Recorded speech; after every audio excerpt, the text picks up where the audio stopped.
Tonight, the talk is on compassion. Now, if we look into the dictionary, compassion, the word compassion means being moved by the suffering of others and wanting to help alleviate or reduce the suffering. So, in other words, there is suffering, and then we want to help other beings. Now, this word is quite closely associated with another word. Now, this word, compassion, in Pali is karuna, and it is quite closely associated with metta. Metta, or loving kindness, means kindness in our actions, speech, and thought to others. In other words, we want to make others happy. So in the absence of suffering, we want to give happiness to other beings. So it's slightly different. Compassion is there is suffering and we want to help. And in loving kindness, when there is even no suffering, we want to give happiness. It's more positive, loving kindness. Now, Buddhists are well known for being compassionate, for being harmless, not harming any beings, right? But unfortunately, it is not so well practiced. And we find that Christian love is quite well known, because a lot of Westerners, they go out of their way to help other beings, even animals, right? But actually, when we compare Christian teaching and our Buddhist teaching, our Buddha stressed on compassion and loving kindness even much more than Jesus. In the Bible, Jesus said, if somebody slaps you on the right cheek, you turn the other cheek for him to slap. That's pretty difficult to do, and most Christians won't do it. But in the suttas, in the Kakachupama Sutta, the standard the Buddha gave is even higher. The Buddha said, if you are caught by bandits and they saw away your arms with the two handles, long saw, they sawed away your arms and your legs. And if on that occasion you got angry, then you are not practicing the Buddha's teachings. That's even more difficult, isn't it? So, in other words, the Buddha is trying to tell us that we should have loving kindness towards all beings, no matter what. And this we can only practice if we understand the law of karma vipaka, that whatever we get is what we deserve, nothing more, nothing less. So we understand the law of karma vipaka. Whatever comes to us, good or bad, we accept it, especially bad, because it's very difficult to accept suffering. But we should bear in mind that if we don't accept the suffering that comes to us now, it will come to us later. So that is accepting karma. Now we must differentiate Buddhist compassion from the compassion practiced by other teachings, external sect teachings. Because our Buddhist compassion is always with wisdom. It always comes with wisdom. If you want to practice compassion, you have to practice it with wisdom. Wisdom is a very important factor. Otherwise, you are not practicing really beneficial compassion. So the Buddha mentioned in the suttas how external sect ascetics practice the various external sect practices, and among them he mentioned the compassion practices of the external sect ascetics. For example, the Buddha said, if an external sect ascetic goes on Pinabat, arms round, and he's about to accept food from somebody, and then he sees a lot of flies around. And then he thinks to himself, but this is not mentioned, he probably thinks to himself that if he accepts the food, then the flies will not have enough food to eat. So he refuses to accept the food upon seeing the flies, and he walks away. And then on another occasion, when he's about to accept the food, he sees dogs around. Also, he refuses to accept the food and walks away, probably for the same reason that he thinks by accepting this food, the dogs will not have enough food to eat. And then another time, if he's about to accept food from a woman who is suckling her baby, and then he sees that and he refuses to accept, probably thinking that the baby may not have enough milk to eat. So this is practicing compassion without wisdom. And then maybe surprising to some people, the Buddha also mentioned among the practices of external ascetics, vegetarianism, that they refuse to accept meat and fish. So this may be a bit hard for some people to understand, but I will try to explain later. But we can see that external ascetics, sometimes they practice vegetarianism overboard, sort of over the hill, like these Jains or Nigantas. Many years ago, when I was a young university student, I had a friend who later married, and then the father-in-law was a doctor from Burma. But in his young days, he practiced in India, and he said that he was called to a house one day to see an old lady. And when he went into the house, it was apparent to him that this was a rich family. And when he examined this old lady, he found that she was suffering from malnutrition. So he asked the son, what food does your mother eat? And then the son said, we are vegetarians. Then he thought to himself, vegetarians don't have to be suffering from malnutrition. So he asked his son, what exactly does your mother eat? Then the son said, we take vegetables. Then he asked the son, what type of vegetables? Then the son went to the back and brought some vegetables to show him. Actually, stale vegetables, no more green. Because to them, to some people in India, plants, including vegetables, have life. So when they are green, they have life. So they thought that it's not compassionate to take life.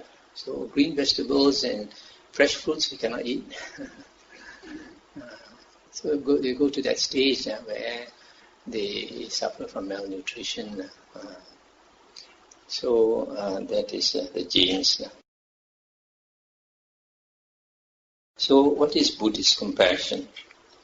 In our Buddha's teachings, the Buddha stressed that all his followers should keep the precepts. And the lay people, initially the Buddha taught that lay people should keep 7 precepts. Later it was modified to 5. And these 7 precepts are 3 precepts concerning the body and 4 concerning speech. And the aim of these precepts is not to harm other living beings. So like the 7 precepts, the first precept is not to kill, not to intentionally kill any living being, because life is the most precious thing to any living being. You can understand if somebody wanted to buy your life, say for $100 million, would you be willing to sell your life, or even $1 billion? You won't, right?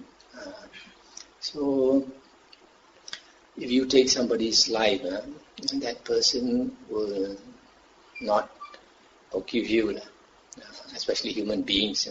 Human beings know how to think. So if you're murdered, probably you think if I become a ghost, I'll come and haunt him. So as far as other beings concerned, they might not have this thought to take revenge, but still they have a lot of hatred for you. So in future lifetimes when we meet, and you meet this being will create problems for you. That's why some people they find a lot of obstacles in their life because they don't have enough loving kindness and compassion towards other beings. So the second precept is not to take what is not given, what does not belong to us. We don't want to take. And we find this not only practiced in Buddhism, even in Islam and Christianity. I was told that there are certain areas in China where the Islam is very strong.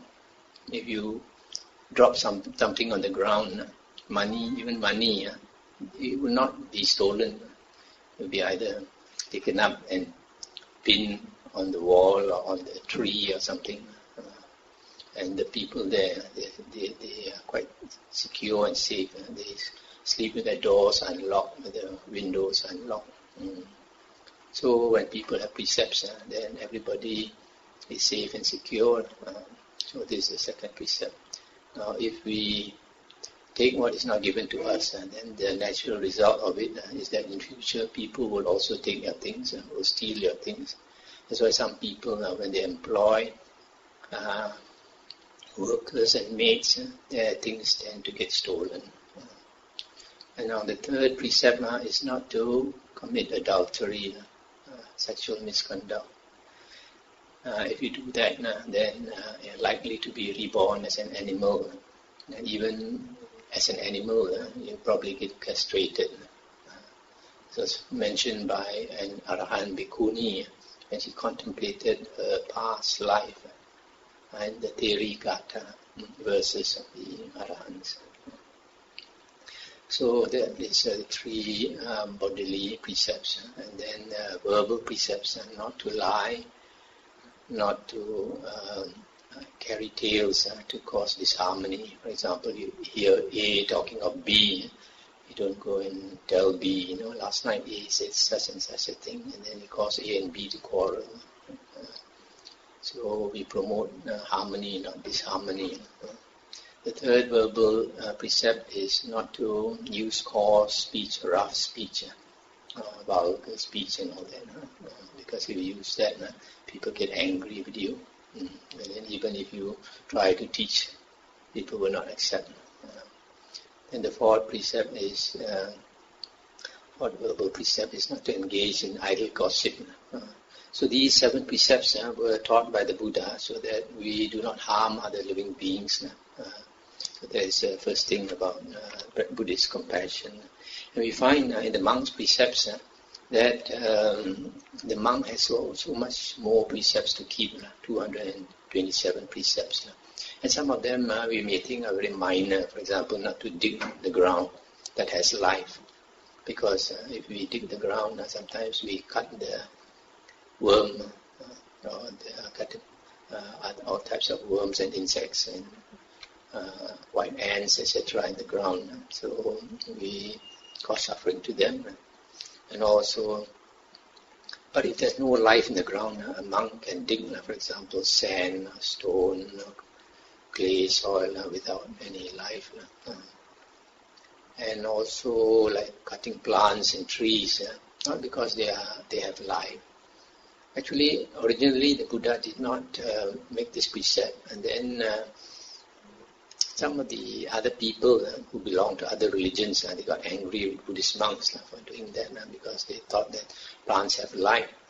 So the Buddha made this precept not to destroy plant life.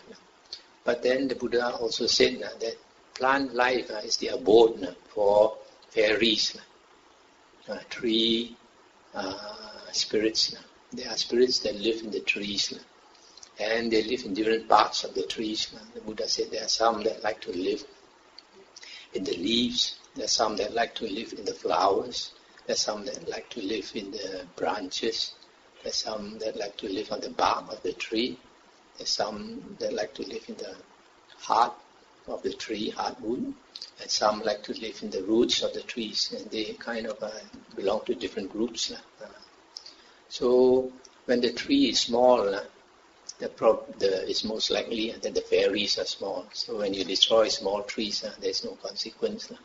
But now and then, sometimes people cut down big trees and they suffer. As a monk, people come and tell me their problems. And sometimes I hear, they say, I got this old mango tree at the back of my house. It's already old, not bearing fruit, so we ordered it be cut. And as a result of that, sometimes they experience accidents. Sometimes they get sick.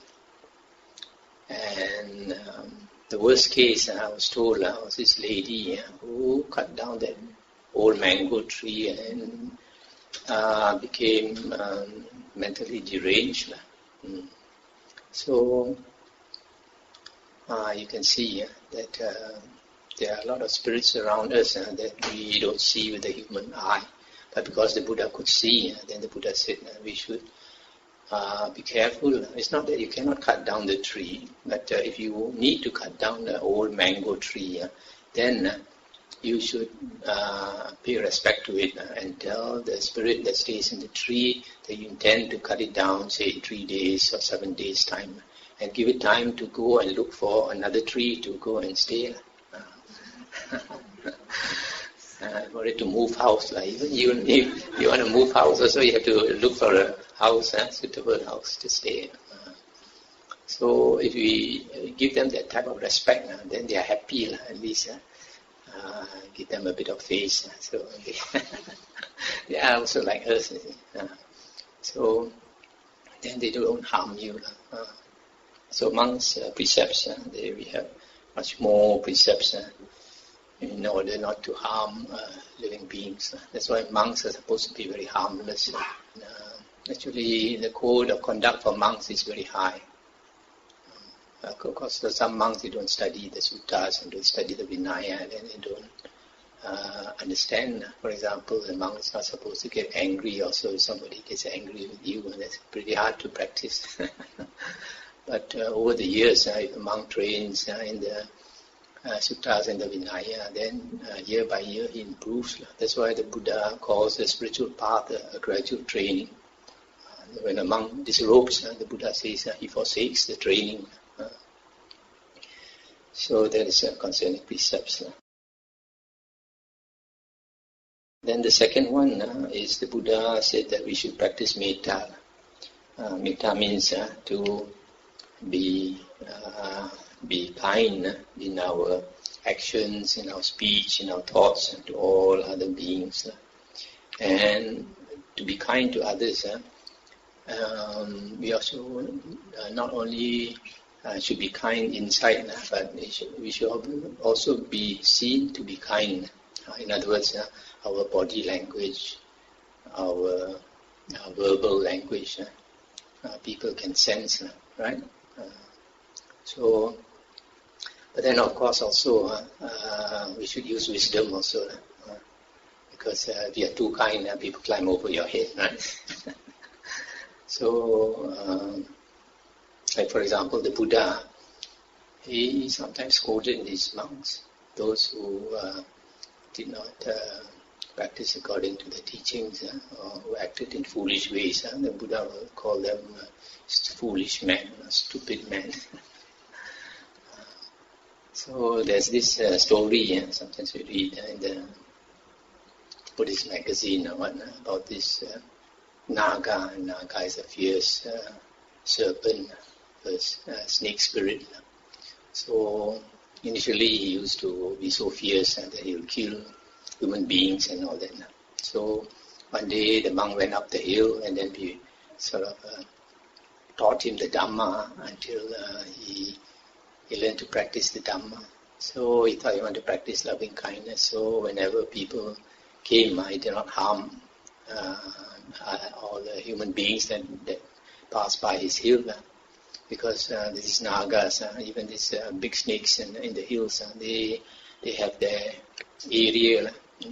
where they stay, and they don't like human beings to come intrude upon their area, because human beings come, they cut the trees, clear the land, all that. They find it very difficult to find food.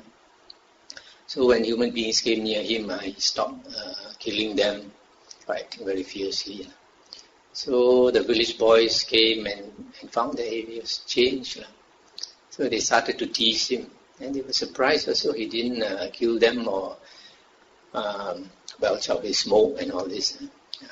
So they went nearer, and he still did not react. And they started to take stones and throw at him, and he did not react. They went to take sticks and beat him until he became bloody. Then he went to complain to the old monk. See, you asked me to act like this. Yeah, act like this. See the consequence. And the old monk told him, I told you not to kill living beings. I did not say you cannot belch your smoke. But sometimes people too much. Sometimes we have to show our anger. Because later I mentioned, Buddha says sometimes we use the soft way, it doesn't work. We need to use the hard way. So that is metta, but to be tinged with wisdom.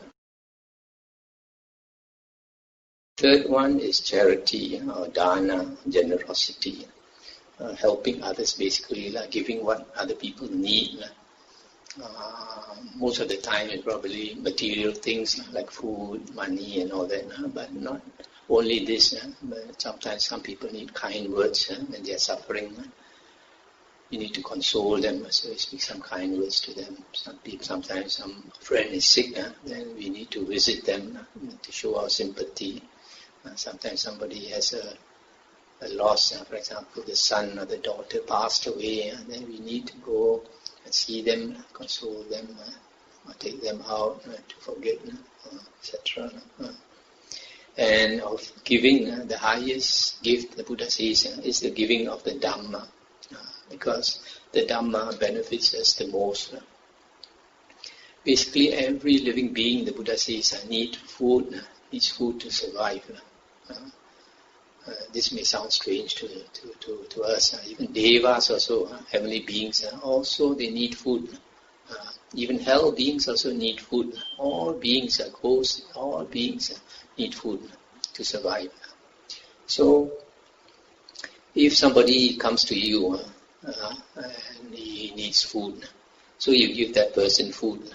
But then tomorrow he's hungry again, he comes to you again, and you have to give him food again.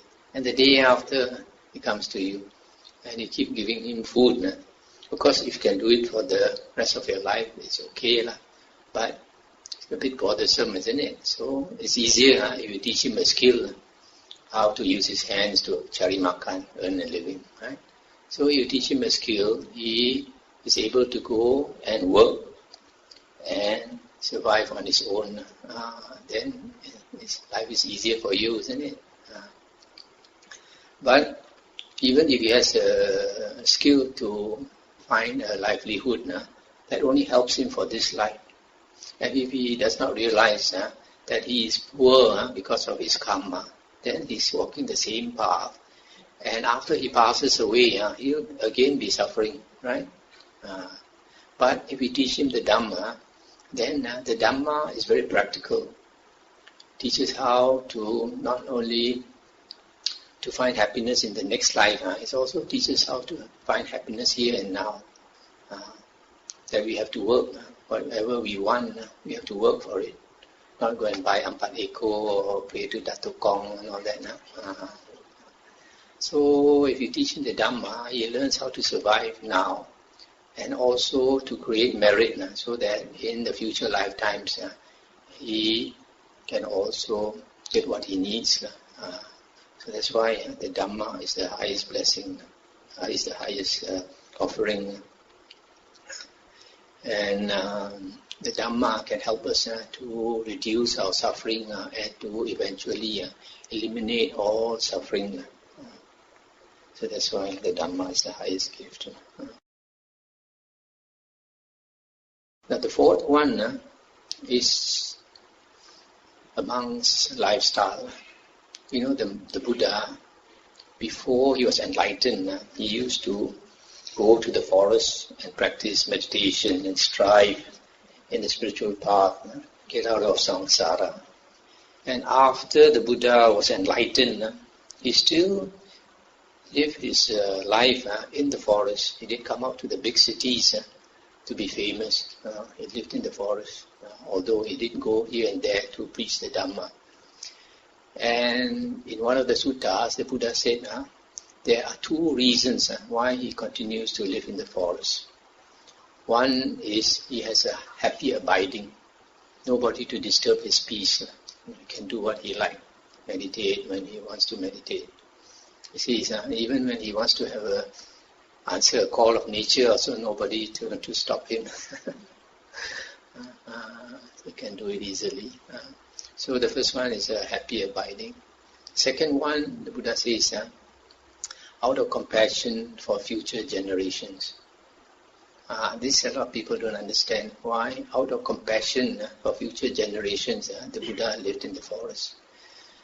The Buddha is trying to show us that the way out of samsara is to practice the holy life in the forest, to give up worldly things, because worldly things, even though they give us much happiness and enjoyment in this life, but eventually, if you attach to it, it gives you suffering in the end. That's what the Chinese say, Tao Ti Boi Ko, right?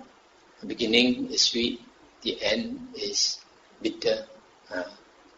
So a lot of people are like that, worldly people. They want happiness here and now, but in the end, they reap suffering. So the Buddha is showing us the way out of samsara, and he is trying to tell us that the way out of samsara is to give up worldly things, retreat from the world. I wish a lot of monks now don't practice. During the Buddha's time, there were no town monasteries. All the monasteries were in the forest. Also, the monk's lifestyle, you find that the monk goes on arms round. The monks, even the robes he wears are different from lay people. Shaves his head bald so that he doesn't need to look handsome or pretty. It's a very simple lifestyle. And giving up worldly pleasures, etc. This is showing the way to actually out of suffering and to attain happiness. The monk's lifestyle is Tao Ko Boi Ti. Beginning is suffering, bitter. In the end, it's sweet. When I first became a monk, there was a lot of suffering for me. I had a reasonably good lifestyle, and before I became a monk. And after I became a monk, I went to a very strict monastery in America, where you take one vegetarian meal a day. You have to work the whole day.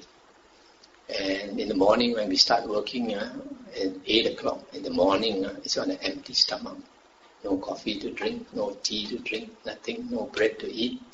Just water to drink, and then we have to start working. And the work was pretty heavy, and sometimes I had to carry Buddha images from Taiwan. I had to plant apple trees, plant the big bamboo. And my weight went down from 120 to 96. And monks there were very unfriendly. American people like Ajahn Sumedho mentioned, maybe not in the talk, when we talk to him in the room, say Americans are very direct. Tell you in the face, you do something wrong. And I got scolding every day. And I told him, one of the monks even scolded me, 4-letter word. American monk. So blunt. So it was a lot of mental torture for me. So much so that I broke down and cried one day. The first 1 year was a lot of suffering. I eventually got used to it. So that is a monk's life, beginning, not suffering, but slowly you get used to it. When I came back from America, I went to Thailand. Then we go on arms around, beg for our food, and the food is not very good. And at one time I was staying with a group of Teochew monks. Teochew monks like to drink very thick Chinese tea. Every day at 4 p.m. They will make that tea with a small kettle, they stuff it full of tea leaves.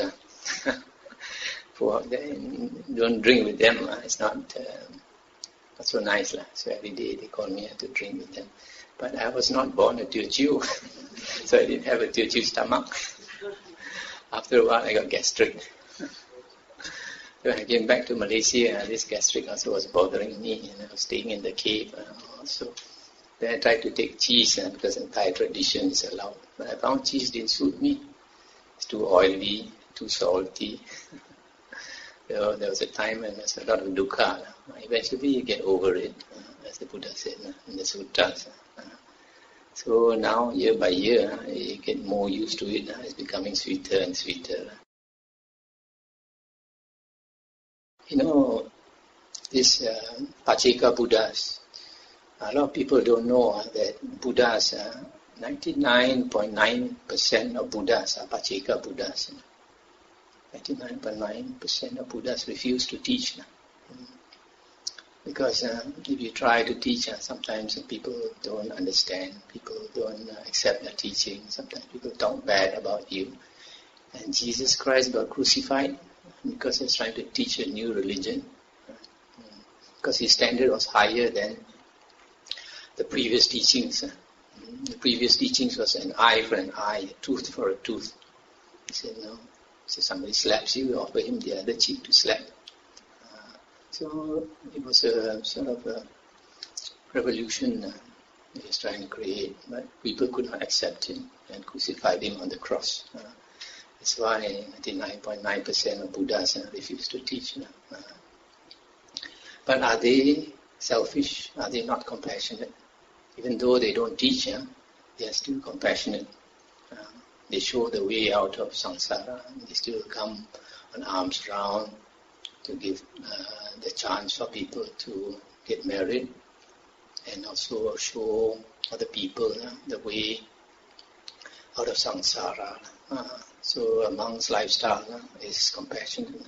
Sometimes some books say that the most compassionate being is the bodhisattva. Cannot be, because the bodhisattva still has a self.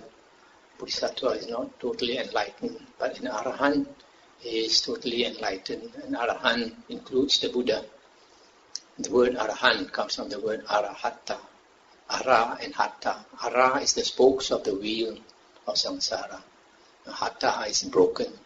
So an arahatta or arahant is one who has broken the cycle of rebirth. So will never be reborn. And there are three types of arahants. One is a Sammasambuddha, another one is a Pacheka Buddha, the third one is a arahant disciple. Buddhas are actually self-enlightened arahants. Buddhas are actually Arya from the past life. And then when they get reborn in their last life, there's no more teaching in the world. Like our Buddha, he was probably a Sakadagamin. So he struggled very hard because there was no more Dhamma in the world until he became enlightened. So that is a Buddha, self-enlightened arahant. So the most compassionate beings are arahants because they have no more self. When they have no more self, there is no selfishness at all. They see all beings as the same as them. How can they not be compassionate?